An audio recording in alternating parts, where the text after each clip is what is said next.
You're recording now.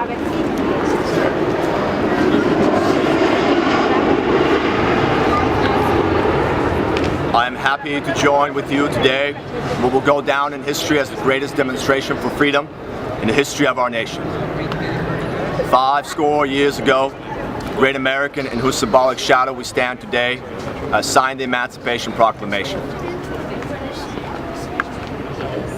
This momentous decree came as a great beacon light of hope to millions of Negro slaves who have been seared with the flames of withering injustice. It came as a joyous daybreak to end the long night of their captivity. But 100 years later, the Negro still is not free. 100 years later,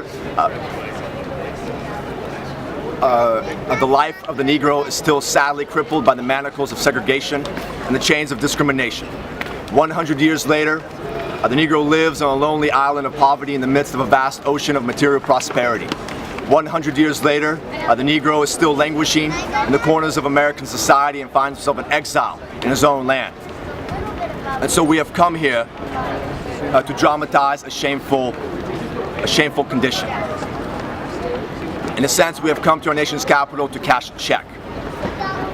When the architects of our republic wrote the magnificent words of the Constitution and the Declaration of Independence, they were signing a promissory note to which every American would fall heir. This note was a promise that all men, yes, black men as well as white men,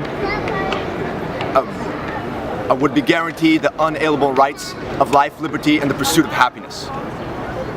It is obvious today that America has defaulted on this promissory note insofar as her citizens of color are concerned. Instead of honoring the sacred obligation, America has given the Negro people a bad check. A check that has come back marked insufficient funds. But we refuse to believe that the Bank of Justice is bankrupt. We refuse to believe that there are insufficient funds in the great vaults of opportunity of this nation. And so we have come to cash this check, a check that will give us upon demand the riches of freedom and the security of justice. We have also come to this hallowed spot to remind America of the fierce urgency of now. This is no time to engage in the luxury of cooling off or to take the tranquilizing drug of gradualism. Now is the time to make real the promises of democracy. Now is the time to rise from the dark and desolate valley of segregation onto the sunlit path of racial justice. Now is the time to lift our nation from the quicksands of racial injustice to the solid rock of brotherhood.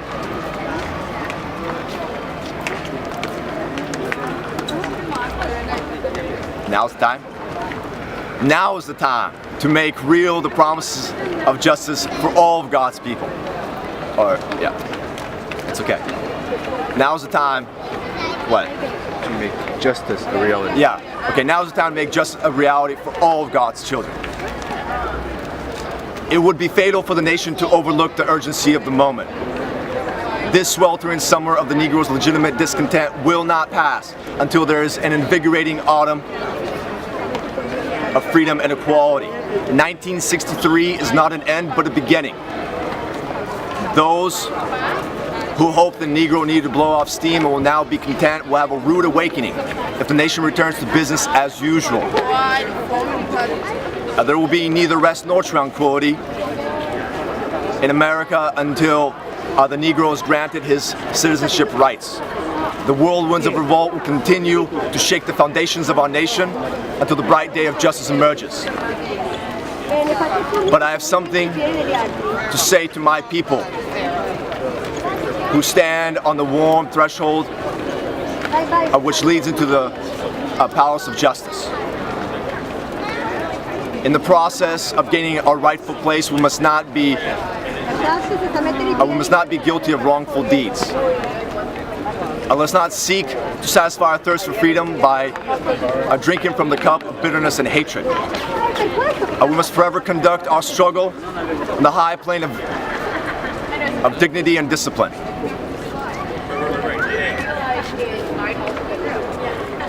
We must not allow for our creative protest to degenerate into physical violence. Again and again, We must rise from majestic heights of meeting physical force with soul force. The marvelous new militancy which has engulfed the Negro community should not lead to a distrust of all white people. For many of our white brothers, as evidenced by their presence here today, have come to realize that their destiny is tied up with our destiny.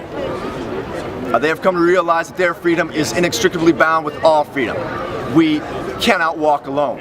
And as we walk, we must make the pledge that we shall always march ahead. We cannot look back. There are those who are asking the devotees of civil rights, when will you be satisfied? We can never be satisfied as long as the Negro is the victim of the unspeakable horrors of police brutality. We can never be satisfied as long as our bodies, heavy with the fatigue of travel, cannot gain lodging in the motels of the highways and the hotels of the cities.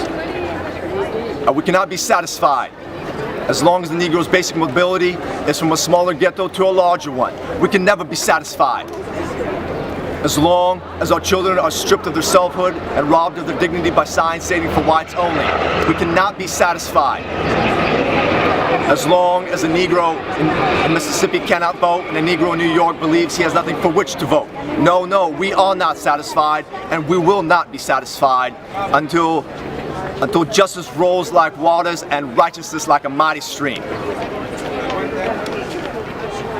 I am not unmindful today that some of you have come out of great trials and tribulations.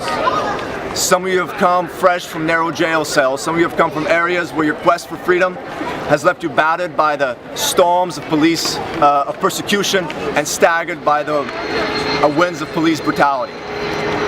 You have been veterans of creative suffering. Continue to work with the faith that unearned suffering is redemptive. Go back to Mississippi. Go back to Alabama. Go back to South Carolina. Go back to Georgia. Go back to Louisiana. Go back to the slums and ghettos of our northern cities, knowing that somehow this situation can and will be changed. Let us not wallow in the valley of despair. And so I say to you today, my friends, even though we face the difficulties of today and tomorrow, I still have a dream. It is a dream deeply rooted in the American dream. I have a dream that one day this nation will rise up and live out the true meaning of its creed. We hold these truths to be self-evident, that all men are created equal. I have a dream that one day, on the red hills of Georgia, the sons of former slaves and the sons of former slave owners will be able to sit down at the table of brotherhood. I have a dream that one day, even the state of Mississippi, a state sweltering with the heat of oppression, sweltering with the heat of injustice, will be transformed into an oasis of freedom and justice. I have a dream that my 4 little children will one day live in a nation where they will not be judged by the color of their skin, but by the content of their character. I have a dream today. I have a dream that one day, down in Alabama, with this vicious racist, with his governor, having his lips dripping with the words of interposition and nullification, one day, right there in Alabama, little black boys and black girls will join hands with little white boys and white girls as sisters and brothers. I have a dream today. I have a dream that every valley should be exalted, every hill and mountain should be made low. The rough places will be made plain, the crooked places will be made straight. And the glory of the Lord shall be revealed, and all flesh shall see it together. This is our hope.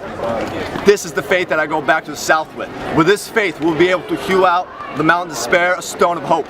With this faith, we'll be able to transform the jangling discords of our nation into a beautiful symphony of brotherhood. With this faith, we'll be able to work together, to pray together, to struggle together, to go to jail together, to stand up for freedom together, knowing that we'll be free one day. And this will be the day when all of God's children will be able to sing with a new meaning. My country 'Tis of thee, sweet land of liberty, of thee I sing. A land where my fathers died, land of the pilgrim's pride. From every mountainside let freedom ring. And if America's to be a great nation, this must become true. So let freedom ring. From the prodigious hilltops of New Hampshire.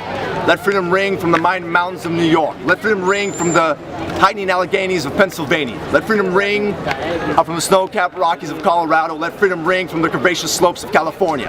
But not only that, let freedom ring from Stone Mountain of Georgia. Let freedom ring from Lookout Mountain of Tennessee.